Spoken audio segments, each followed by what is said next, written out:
Indians के लिए एक बहुत ही बड़ी बैड न्यूज है। एसबीआई की लेटेस्ट रिपोर्ट्स के मुताबिक आज जो हमारा करेंसी एक्सचेंज रेट $1 = 84.45 रुपीज है, वो जल्द ही $1 = 90 रुपीज बनने वाला है। कल रुपए के बारे में काफी खबरें सुन रहे होंगे और पढ़ भी रहे होंगे। ऐसा इसलिए भी हो रहा है क्योंकि इतिहास में पहली बार अमेरिकी डॉलर के मुकाबले भारतीय रुपए 80 के पार चला गया है। Today, the rupee suffered its worst single-day drop in close to 2 months. Indian currency, the rupee, has been making headlines every day for the last few weeks. क्योंकि ट्रंप के इलेक्शंस जीतने के बाद हमारे रुपीस की कीमत तेजी से घटने वाली है। Trump's policies could impact the rupee as well. The Indian currency could depreciate more against the dollar. By how much? The SBI believes by 8 to 10%. कि डोनाल्ड ट्रंप की जीत के बाद इसका डायरेक्ट असर होता है भारतीय रुपया पर, तो इसीलिए हम ये वीकनेस देख रहे हैं। यस, आज अनफॉर्चुनेटली ऐसा ही कुछ हाल हो गया है हमारे देश का आज की 21वीं सदी में। आज अमेरिका बड़े ही घमंड के साथ ये कहता है कि अगर हम चीख भी मारे ना तो पूरी दुनिया में ठंड पड़ जाती है। आज अमेरिका के एक प्रेसिडेंट बदलते ही हमारे रुपीस की कीमत ताश के पत्तों के जैसे बिखर जाती है। आज हमारे रुपए को अमेरिकन डॉलर का गुलाम बुलाया जाता है। लेकिन क्या आपको पता है हमारी स्थिति हमेशा से ऐसे नहीं थी। आज से करीब 2000 साल पहले ना सिचुएशन इसका एग्जैक्ट उल्टा हुआ करता था। सन 77 AD की यह बात है। रोमन ऑथर प्लाइनी अपने किताब में एक शिकायत जारी करते हैं। हमारे राज्य की औरतों को भारत में बने कपड़े और मोती इतने ज्यादा पसंद आ गए हैं कि इनके चक्कर में हमारे साम्राज्य का सारा सोना भारत के सरजमीन पर जा रहा है। हमें हर साल करीब 100 मिलियन गोल्ड कॉइन्स इंडिया को देना पड़ता है और इसीलिए हमें जल्द ही इसे किसी भी हालत में रोकना होगा। इसके करीब 1500 साल बाद सन 1658 में भी एक फ्रेंच ट्रैवलर फ्रैंको बर्नियर अपने किताब में यह लिखते हैं कि विश्व का सारा कीमती चांदी और सोना पूरे दुनिया भर के देशों से घूमकर आखिर में भारत की जमीन पर ही दफन हो जाता है। And then fast forward to 1950s, renowned British economist professor Angus Maddison ने भी अपने कई रिसर्चेस में खुल के ये कहा है कि सन 1700s तक, यानी कि मुगलों के भी राज तक, पूरे विश्व के जीडीपी का 25% जीडीपी अकेले भारत से ही आता था। मतलब बस सोचो, आज 2024 में यूएस जितना अमीर है ना, 1700s में हम उससे भी ज्यादा अमीर हुआ करते थे। भारत तब एक सोने की चिड़िया नहीं बल्कि सोने का चील था, जो बाकी देशों के मुकाबले आसमान की ऊंचाइयों में अपने पंख लहरा रहा था। लेकिन आज कट टू 2024, सुन के बुरा लगेगा लेकिन हमारे रुपीस की औकात आज कंप्लीटली यूएस पर निर्भर हो चुकी है। हमारा देश गोल्डन भारत से मोल्टन भारत बनते जा रहा है। And you know what's worse, कि हम जानते भी नहीं हैं कि ये हो कैसे रहा है। मतलब जरा आप ही सोचो, ऑलमोस्ट 1600 सालों तक हम पूरे विश्व के one of the richest Nations में से थे। इनफैक्ट हमारे इंडिपेंडेंस तक भी हमारे रुपीस की वैल्यू $1 = 1 रुपीस थी। तो तब से लेकर आज सिर्फ 77 ईयर्स में ही हमने हमारे ही करेंसी को इतना कैसे गिरा दिया कि आज $1 = 84 रुपीस होने की नौबत आ गई है। और एक बात बताऊं, आपको पता होगा 1900s के समय में यूके के पास दुनिया का लार्जेस्ट गोल्ड रिजर्व हुआ करता था। लंदन दुनिया के 1/3 गोल्ड को ओन करता था। पाउंड्स पूरी दुनिया की रिचेस्ट करेंसी मानी जाती थी। सो आज आखिर पाउंड को हराकर डॉलर एक ग्लोबल करेंसी कैसे बन गया है? सारे देश अपने डॉलर रिजर्व्स को ही बढ़ाना क्यों चाहते हैं? और अंत में ट्रंप के इलेक्शंस जीतने से हम इंडियंस पर ऐसा कौन सा पहाड़ टूटने वाला है कि हमारी करेंसी अब और गिर जाएगी और गिर के $1 = 90 रुपीस हो जाएगी? वेल फ्रेंड्स, इन सारे सवालों के जवाब ना बहुत ही इंटरेस्टिंग है, लेकिन इन्हें जानने के लिए हमें कहानी को एकदम शुरुआत से शुरू करना होगा। मैं बात कर रहा हूं 3100 BCE से, जब हमारे देश में पूरे विश्व का one of the oldest civilisations, Indus valley civilisation का जन्म हुआ था। अच्छा, बाय द वे, मैं जो भी डिस्कस करूंगा उन सबके मैंने प्रॉपर लिंक्स नीचे रेफरेंसेस में डाल रखे हैं, ताकि आप खुद भी अगर अपने तरफ से रिसर्च करना चाहो तो कर सकते हो। मेरे दोनों channels get set fly science और गौरव ठाकुर के थ्रू मेरा मिशन है इंडियंस में एक साइंटिफिक माइंडसेट डेवलप करके इंडिया के रूट लेवल पर बदलाव लाना। और अब फ्रेंड्स, हम हमारी टीम को एक्सपैंड कर रहे हैं और लाइक माइंडेड वॉरियर्स के साथ। सो अगर आपको हमारा क्रिएटिव एडिटिंग पसंद आता है और आप हमारी team of passionate creative editors को ज्वाइन करके हमारे मिशन में वैल्यू ऐड कर सकते हो, तो आपके पैशन को एक थ्राइविंग प्रोफेशन बनाना हमारा काम होगा। We are looking for professional video editors for a work from office opportunity in Mumbai, जो हमारे डॉक्यूमेंट्री / एक्सप्लेनर टाइप के वीडियोस को एडिट कर पाए। More details down in the description below. Let's create an impact together. And now let's continue our video. हम 3100 BCE Indus valley civilisation की बात कर रहे थे।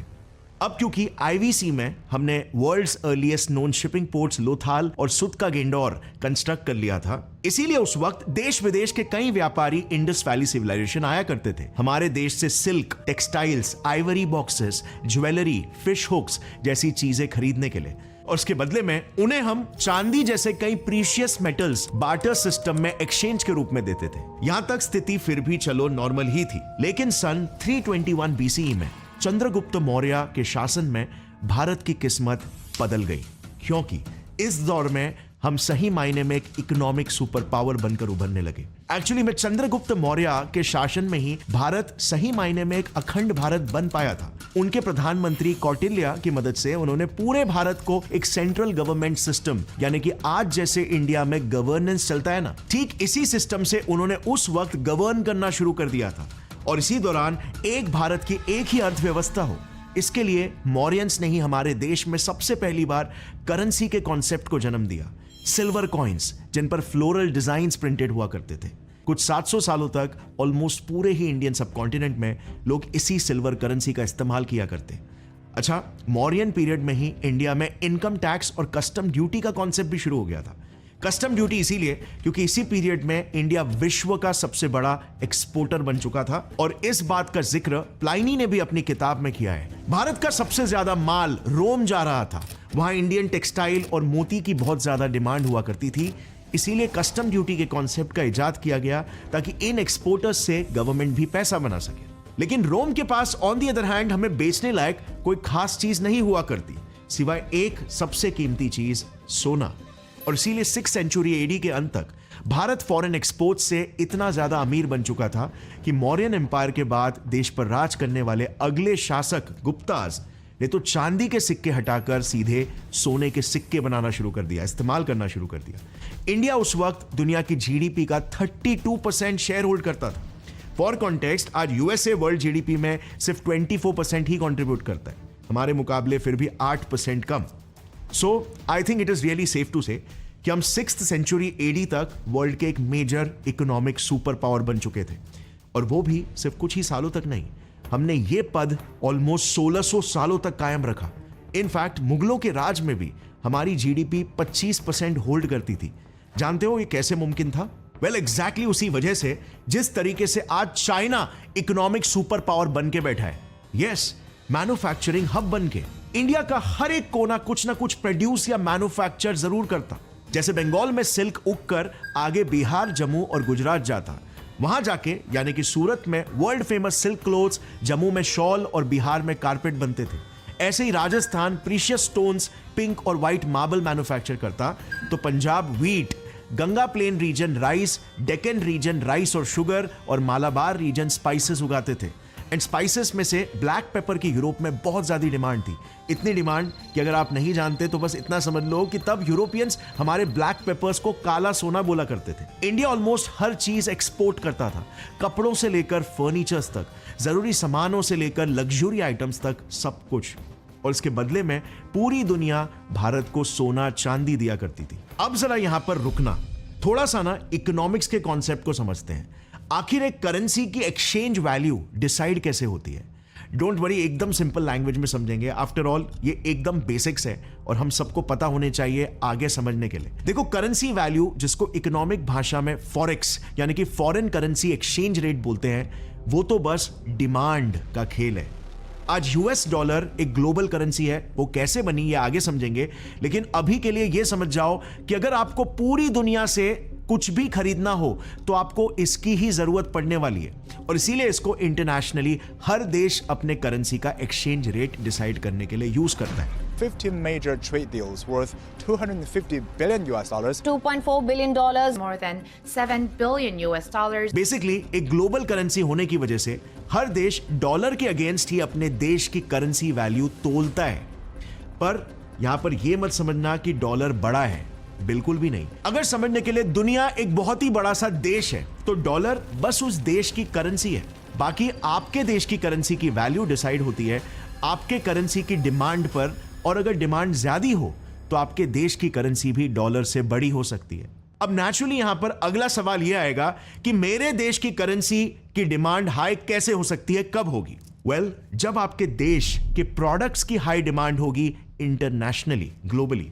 और सिंप्लीफाई करता हूं, क्या आपको पता है एक कुवैती दिनार कितना पर डॉलर है? 1 Kuwaiti dinar is equal to $3.25। Yes, dollars Kuwaiti dinar के आगे छोटा है। ऐसा क्यों? क्योंकि Kuwaiti top 10 oil producing countries में से एक है और वो एक ट्रेड सरप्लस कंट्री भी है। मतलब कुवैत बाहरी दुनिया से कम खरीदता है, कम इंपोर्ट करता है और ज्यादा तेल एक्सपोर्ट करता है। सो दुनिया को ज्यादा जरूरत है कुवैत की और कुवैत को दुनिया से कम जरूरत है। सो ओवरऑल दिनार की डिमांड ज्यादा है। सिंपली बोले तो दुनिया भर के देश कुवैत जाके उनके रिजर्व बैंक के पास डॉलर बेच के दिनार खरीदते हैं ताकि वो कुवैत से तेल खरीद सके। इसमें दो चीजें हुई, एक डॉलर बिका मतलब उसकी डिमांड कम हुई, और दूसरी दिनार को फॉरेन ट्रेडर्स ने खरीदा मतलब उसकी डिमांड बढ़ी। और सिंपल इकोनॉमिक्स में हम जानते ही हैं, जिसकी डिमांड हाई उसकी वैल्यू भी ज्यादा और जिसकी डिमांड कम उसकी वैल्यू भी कम। तो ये same formula country to country depend करता है और ऐसे करके कंट्री के ट्रेड पर उसके करेंसी की वैल्यू डॉलर्स के अगेंस्ट डिसाइड होती है। एक और एग्जांपल लेते हैं चाइना का। उसकी करेंसी युआन डॉलर के against 1 yuan is equal to $0.14 है, यानी कि $1 करीब 7 युआन के बराबर है। मतलब ऑलमोस्ट डॉलर युआन जितने ही वैल्यू का है, इतना बड़ा डिफरेंस नहीं है जितना इंडियन रुपीस का है। अब ऐसा क्यों, बताओ? ये इसीलिए क्योंकि चाइना एक ट्रेड सरप्लस कंट्री है, मतलब वो दुनिया से सामान खरीदने से ज्यादा सामान बेचती है। अब क्योंकि दूसरे कंट्रीज चाइना से सामान खरीदते हैं तो चाइना के युआन की डिमांड और इवेंचुअली वैल्यू ज्यादा होने लगती है। तो जो फॉरेन बायर्स चाइना आएंगे वो अपने साथ लाए डॉलर्स को चाइनीज सेंट्रल बैंक को देकर उनसे युआन खरीदेंगे और बदले में सामान लेंगे, विच मीन्स डॉलर बिक रहा है तो उसकी वैल्यू गिरी और युआन डिमांड में है तो उसकी वैल्यू बढ़ गई। It's that simple. चाइना जैसे ये 5 देशों की करेंसी वैल्यू भी या तो डॉलर से ज्यादा या उसके ही जितनी है। पर इंडिया के केस में अगर आप देखोगे तो अनफॉर्चुनेटली हम $20.78 बिलियन के ट्रेड डेफिसिट में हैं। मतलब बेचने से ज्यादा हम दुनिया से खरीदते हैं। एंड हमने जैसे पहले जाना था कि इंडिया इतिहास में तो कुछ और ही था, हमारी कहानी कुछ और ही थी। इंडिया इंडस वैली सिविलाइजेशन से लेकर 1700s तक ऑलमोस्ट मुगल पीरियड तक वर्ल्ड का one of the largest exporter था। तो फिर आज कैसे हम एक ट्रेड डेफिसिट नेशन बन चुके हैं? वेल, आज फ्रेंड्स मैं आपको मुगलों ने और ब्रिटिशर्स ने कैसे हमें लूटा, हमारे रॉ प्रोडक्ट्स को लेके जाके फिनिश गुड्स बना के हमसे ही कमाया, ये सारी चीजें नहीं बताऊंगा क्योंकि हम ऑलरेडी इस पर कई वीडियोस बना चुके हैं और ये सभी चीजें हम जानते हैं। अभी के लिए फिलहाल मैं फास्ट फॉरवर्ड करना चाहता हूं 1821 में, जब भारत से लूटे सोने से ब्रिटेन ने दुनिया में एक इन्वेंशन किया। ब्रिटेन ने इस भारत से लूटे सोने से अपने देश में एक नया करेंसी एक्सचेंज सिस्टम ही शुरू कर दिया, द गोल्ड स्टैंडर्ड सिस्टम। साल 1821 में ब्रिटिश सरकार ने डिक्लेयर किया कि अब से उनकी करेंसी पाउंड की वैल्यू गोल्ड से बैक होगी। एग्जाम्पल देकर समझाता हूं। समझो उस वक्त ब्रिटेन के पास 100 किलो सोना था, तो ब्रिटेन इस सोने के प्रपोर्शन में नोट्स छापकर उसकी वैल्यू को डिसाइड कर सकता था। मतलब अगर फॉर एग्जाम्पल ब्रिटेन ने 10 पाउंड्स के 10 नोट्स छापे तो 1 पाउंड की वैल्यू हो गई 1 किलो सोना। उस समय अगर कोई इस नोट को बैंक लेकर जाता, वो इसके बदले में सोना विड्रॉ कर सकता था। इससे लोगों को फिजिकली सोना कैरी करने की कोई जरूरत नहीं थी जैसे उन्हें पहले करना पड़ता था। ये काइंड ऑफ आज ही के ट्रांजैक्शंस की तरह ही था कि नोट दो और सामान ले लो।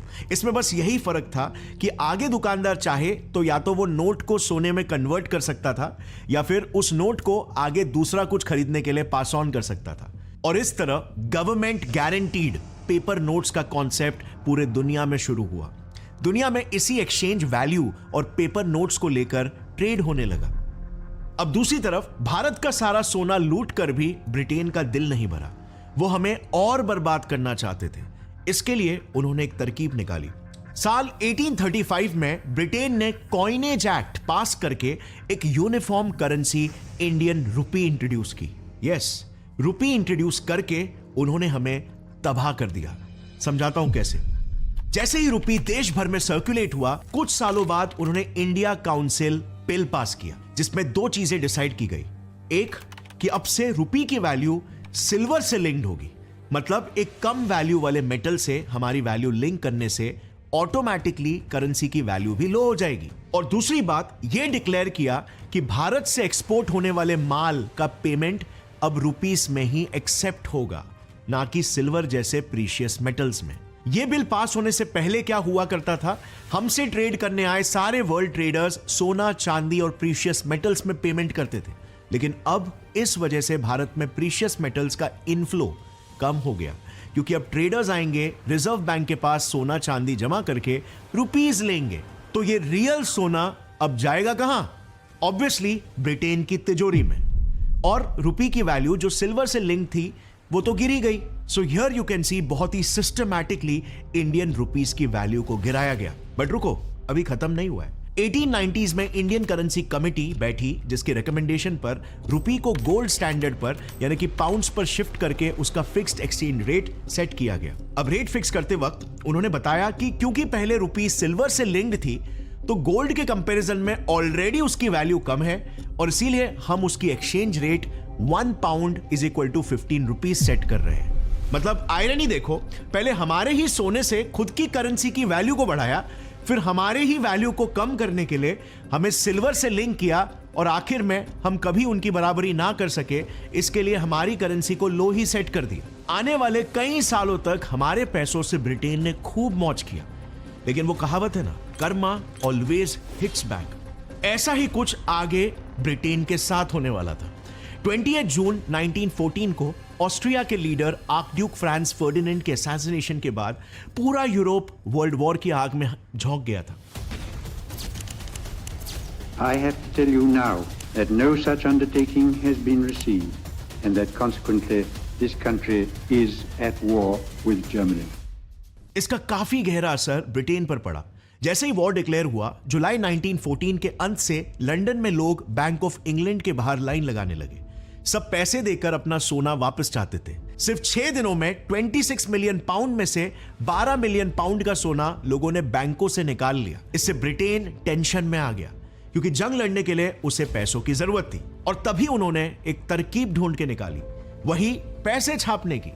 बस पहले ये बड़े वैल्यू यानी कि 10 पाउंड्स के नोट्स थे, अब उन्होंने छोटे वैल्यू के छापे। इसका सिंपल एग्जांपल खुद भारत है। जब भारत में 2000 रुपए के नोट्स छापे गए थे, तभी कितने ही लोग उससे डेली के छोटे मोटे दूध, ग्रोसरी जैसे चीजें लाने के लिए यूज किया करते? हार्डली कोई इंसान। मोस्ट ऑफ द इंडियंस रोज जो नोट्स यूज करते थे वो 10, 20, 50, 100 रुपए के नोट्स। सेम यही यूके में भी हुआ। 10 पाउंड उस समय उनके लिए 2000 के बराबर था और इसीलिए गवर्नमेंट के ऑर्डर्स पर सिर्फ 2 दिनों में ब्रिटिश मिंट्स ने दिन रात काम करके 2.5 मिलियन पाउंड्स वर्थ के 1 पाउंड वाले, मतलब कि कम वैल्यू के लाखों नोट्स छापे। मार्केट में नई करेंसी आने से लोगों ने सोना विड्रॉ करना बंद कर दिया और अब जाहिर है जितने ज्यादा नोट्स छापे जाएंगे उससे उनकी वैल्यू कम हो जाएगी। और एग्जैक्टली ब्रिटेन के साथ यही हुआ भी। वर्ल्ड वॉर 1 के बाद उनकी करेंसी की वैल्यू एकदम से गिर गई और दूसरी तरफ जहां पर पाउंड तेजी से गिर रहा था, वहीं पर उसे रिप्लेस करने के लिए एक नई करेंसी सुपर पावर बन के उभर रही थी, यूएस का डॉलर। दुनिया भर में अब पाउंड्स के बदले में डॉलर्स की डिमांड बढ़ने लगी थी, क्योंकि जैसे मैंने बताया वॉर को फंड करने के लिए पैसों की जरूरत थी। तो दुनिया भर के देशों ने लोन्स लेकर जंग लड़ी और यह लोन देने वाला और कोई नहीं बल्कि यूनाइटेड स्टेट्स ऑफ अमेरिका था। उस वक्त यूएस ने 9.5 बिलियन डॉलर्स का लोन 11 देशों को दिया था, इंक्लूडिंग ब्रिटेन। इससे दुनिया में डॉलर्स का सप्लाई और डिमांड दोनों बढ़ गया था। इसी दौर में डॉलर दुनिया के हर एक देश की ट्रेजरी में पहुंच चुका था, लेकिन अभी भी वो एक ग्लोबल करेंसी नहीं बना था और यह कसर पूरी कर दी वर्ल्ड वॉर 2 ने। जैसे ही वर्ल्ड वॉर 2 शुरू हुआ, अमेरिका समझ गया कि मार्केट में सबसे ज्यादा डिमांड में क्या चीज रहने वाली है, जंग लड़ने के लिए हथियार। सो इसी दौरान यूएसए दुनिया का one of the biggest weapon supplier बन गया। लेकिन कंट्रीज के पास पैसे ही नहीं बचे थे, तो उन्होंने उनके रिजर्व बैंक से सोना निकालकर यूएस को गोल्ड में पेमेंट करना शुरू कर दिया और इसीलिए वर्ल्ड वॉर 2 खत्म होने के बाद यूएस के पास दुनिया का 75% सोना जमा हो गया था और यूएसए दुनिया का लार्जेस्ट गोल्ड रिजर्व वाला कंट्री बन गया था। लेकिन इससे ना एज यू कैन इमेजिन एक बड़ी प्रॉब्लम शुरू हो गई थी। पूरी दुनिया के सामने एक बड़ा सवाल खड़ा हो गया था कि अब हम करेंसी एक्सचेंज वैल्यू कैसे डिसाइड करेंगे, क्योंकि सारे देशों का सोना तो यूएस की तिजोरी में ही बंद है। इस पे फैसला करने के लिए 1944 में सारे कंट्रीज यूएस के ब्रेटन वुड्स में पहुंचे और इस मीटिंग में यह सोल्यूशन निकला कि देखो अब हमारे पास सोना नहीं है लेकिन डॉलर्स तो है। इस मीटिंग के बाद कंट्रीज ने 35 यूएस डॉलर की वैल्यू एक आउंस सोने के बराबर डिसाइड की और ये सारे कंट्रीज ने डिसाइड किया कि अब से हम हमारे डॉलर रिजर्व से हमारे देश की करेंसी एक्सचेंज वैल्यू फिक्स करेंगे। जब भी किसी कंट्री को डॉलर के बदले में गोल्ड लेना हो तो वो यूएस को डॉलर देकर गोल्ड ले सकते थे। मतलब यहां पर जिसके पास जितना ज्यादा डॉलर वो अपने देश की करेंसी उतनी सेट कर सकता था। इस नए सिस्टम को ब्रेटन वुड्स सिस्टम बोला गया और इसी सिस्टम ने यूएस डॉलर को दुनिया की ग्लोबल करेंसी बना दी। लेकिन भारत के रुपयों की अगर बात करें तो हमारे लिए देश की आजादी के बाद से बुरा वक्त शुरू हो गया। 1960s में इंडो पाकिस्तान वॉर और इंडो चाइना वॉर्स, 1973 के ऑयल क्राइसिस, 1991 में हम ऑलमोस्ट बैंकरप्ट हो गए थे, 2008 में ग्लोबल फाइनेंशियल क्राइसिस, 2013 में टेपर टैंट्रम क्राइसिस, 2020 में कोविड पैंडेमिक और अभी 2022 में रशिया यूक्रेन वॉर। इन सारे फैक्टर्स की वजह से हमारा रुपया 1947 के बाद से $1 से 77 ईयर्स बाद गिरते गिरते आज $1 तक पहुंच चुका है। पर जानते हो अभी ट्रंप के जीतने के बाद ऐसा क्या हुआ जिससे रुपीस डॉलर के अगेंस्ट एक ऑल टाइम हाई पर पहुंचने वाला है, 90 रुपीस पर पहुंचने वाला है। एसबीआई ने ना ट्रंप के 3 पॉलिसीज को इसका जिम्मेदार बताया जो इलेक्शन जीतने के पहले ट्रंप ने अपनी जनता से प्रॉमिस किए थे। पहली पॉलिसी, वो इंपोर्ट टैरिफ्स को बढ़ा देंगे जिससे इंपोर्ट्स महंगे हो जाएंगे और इससे अमेरिकन्स लोकल प्रोडक्ट्स ही खरीदेंगे ना कि imported products. The higher the tariff, the more likely it is that the company will come into the United States and build a factory in the United States so it doesn't have to pay the tariff. Trump ऐसा करना चाहते हैं ताकि companies US में ही अपनी factories लगाने के लिए एनकरेज हो, जिससे अमेरिकन्स के लिए और ज्यादा जॉब्स क्रिएट हो।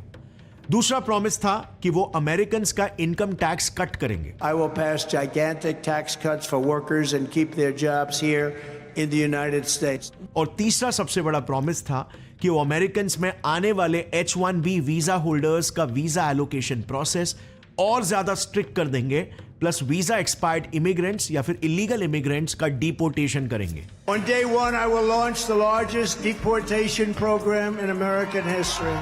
अब जब ट्रंप इलेक्शंस जीत गए हैं, हमारी एसबीआई ने उनके इन 3 पॉलिसीज को रिव्यू किया और एक नोटिस जारी किया कि यूएस के इन पॉलिसीज के रैमिफिकेशंस हमारी इकोनॉमी में भी हो सकते हैं बिकॉज ऑफ 4 मेजर रीजंस।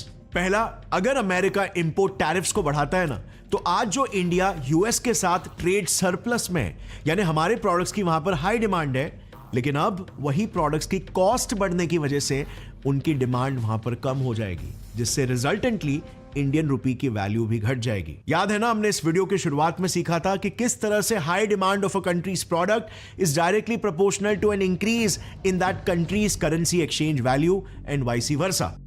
अब ट्रंप की दूसरी पॉलिसी टैक्स कट को अगर देखें तो एसबीआई की रिपोर्ट में यह लिखा है कि अगर उनकी सरकार टैक्स को कम करेगी तो इससे यूएस में इन्फ्लेशन आ सकता है, क्योंकि आमतौर पर हर इकोनॉमी में जब लोगों के पास पैसे बचते हैं तो लोग पहले से ज्यादा खर्च करने लगते हैं। आपने भी यही देखा होगा, मोस्टली इनकम बढ़ने पर लोग लोन्स लेकर चीजें ज्यादा खरीदने लगते हैं। तो अगर मार्केट में डिमांड बढ़ जाए और सप्लाई कांस्टेंट हो तो जाहिर है चीजों के प्राइसेस बढ़ते हैं, जिसको ही महंगाई यानी कि इन्फ्लेशन बोलते हैं। तो एसबीआई के हिसाब से टैक्स कट से यूएस में इन्फ्लेशन आ सकता है, जिसको कम करने के लिए आमतौर पर सेंट्रल बैंक्स अपने देश में इंटरेस्ट रेट्स को बढ़ा देती है। अब आप ही मुझे बताओ, हर कोई फिक्स्ड डिपॉजिट्स यानी कि एफडीज कौन से बैंक में करते हैं? वही ना जहां पर हाई रेट ऑफ इंटरेस्ट मिलता है। सो अगर यूएस के केस में भी ऐसा ही होता है तो जैसे ही यूएस की सेंट्रल बैंक इंटरेस्ट को बढ़ाएगी, सारे इन्वेस्टर्स इंडियन मार्केट से पैसे निकालकर यूएस में डाल देंगे। मतलब सारे इन्वेस्टर्स रुपी बेचकर आरबीआई से डॉलर्स खरीदेंगे, जिससे क्या होगा? अगेन डॉलर की वैल्यू बढ़ेगी, रुपी घट जाएगा। इसको शॉर्ट टर्म में कैपिटल आउटफ्लो बोलते हैं। तीसरी पॉलिसी, अगर यूएस इंडियंस को H-1B वीजा ही नहीं देगा तो वहां पर इंडियंस काम करने नहीं जा पाएंगे और उनके घर में यानी कि इंडिया में डॉलर इनफ्लो कम हो जाएगा। और अगर डॉलर इनफ्लो ही कम हो गया मतलब रुपये की वैल्यू अगेन कम हो जाएगी, क्योंकि देश के लोग डॉलर बेचकर रुपए की डिमांड नहीं करेंगे। तो यहां पर क्लियरली आप देख सकते हो कि कहीं ना कहीं हमारा रुपए डॉलर का गुलाम ही बन चुका है। और आपको पता है इसके पीछे का मेजर कारण क्या है? वेल, हमारे ऑयल इंपोर्ट्स। इंडिया अपना 80% ऑयल इंपोर्ट करता है, यानी कि $132 बिलियन सिर्फ तेल खरीदने में ही खर्च करता है। इसमें से $125 बिलियन तो यूएस में रह रहे हमारे इंडियंस जब इंडिया में डॉलर्स भेजते हैं तभी जमा होते हैं। एंड बाय द वे, ये अमाउंट हमें दुनिया का हाईएस्ट डॉलर रेमिटेंस रिसीवर बनाता है। लेकिन इसके बावजूद भी इंडिया $20.78 बिलियन के लिए ट्रेड डेफिसिट में है। अब सोचो, अगर यूएस ने हमारे गुड्स खरीदना बंद कर दिया, हमारे इंडियंस को H1B वीजा देना बंद कर दिया, तो ऑलरेडी जो $2 बिलियन का गैप है वो और भी ज्यादा बड़ा हो सकता है। और इसी खतरे को SBI ने पॉइंट आउट किया है और ये प्रेडिक्ट किया है कि आने वाले 4 सालों में रुपये एक ऑल टाइम हाई 90 रुपीस तक गिरेगा। वेल, इस हाई टाइम हमें हमारे रुपीस को बचाने के लिए ऑयल इंपोर्ट्स को कम करना होगा। इसके लिए इंडिया को जितना हो सके क्लीन फ्यूल जिसकी EVs पर शिफ्ट होना होगा, जो हमने स्टार्ट तो कर दिया है, लेकिन अब आगे देखते हैं क्या होता है। दूसरी बात जो हम कर सकते हैं वो ये है कि हमारे देश के एक्सपोर्ट्स को हम बढ़ाकर चाइना जैसी कंट्रीज से इंपोर्ट्स को कम कर सकते हैं, जो सिर्फ तभी ही पॉसिबल हो पाएगा जब हम मेक इन इंडिया के गोल को सीरियसली ले और उसे कंप्लीटली अचीव करें। और तीसरी चीज जो हम कर सकते हैं वो ये है कि हम फॉरेन कंट्रीज की यूएस से आता हुआ इंडिया में पैसा यानी रेमिटेंसेस को बढ़ाएं, जो काम मेरे जैसे यूट्यूबर्स तो कर ही रहे हैं, क्योंकि यूट्यूब एड रेवेन्यू अमेरिका से रेमिटेंस के रूप में ही आता है। बट डेफिनेटली जो लोग फॉरेन कंट्रीज में काम कर रहे हैं और इंडिया में पैसे वापस भेज रहे हैं, वो लोग भी रेमिटेंस को बढ़ाकर इंडियन करेंसी की वैल्यू को स्ट्रॉन्ग कर रहे हैं। सो अभी के लिए we just need to wait and watch कि इंडिया का ये मेक इन इंडिया इनिशिएटिव कितना सक्सेसफुल होता है। इस वीडियो से आई होप आपको कुछ नया सीखने जरूर मिला होगा। क्या आपको इंडिया की इस हिस्ट्री के बारे में पता था कि इंडिया की करेंसी की क्या वैल्यू हुआ करती थी और वो वैल्यू एग्जैक्टली कैसे डाउनग्रेड हुई? अगर ये कॉन्सेप्ट आपको इस वीडियो से सीखने मिला तो एक लाइक जरूर ठोकना और इस चैनल को सब्सक्राइब कर लो अगर आपने अभी तक नहीं सब्सक्राइब किया है तो, क्योंकि ऐसे ही कॉम्प्लेक्स कॉन्सेप्ट्स को हम सिंप्लीफाइड लैंग्वेज में आगे भी एक्सप्लेन करते रहेंगे। Thanks for watching, see you in another video. तब तक के लिए टेक केयर, जय हिंद।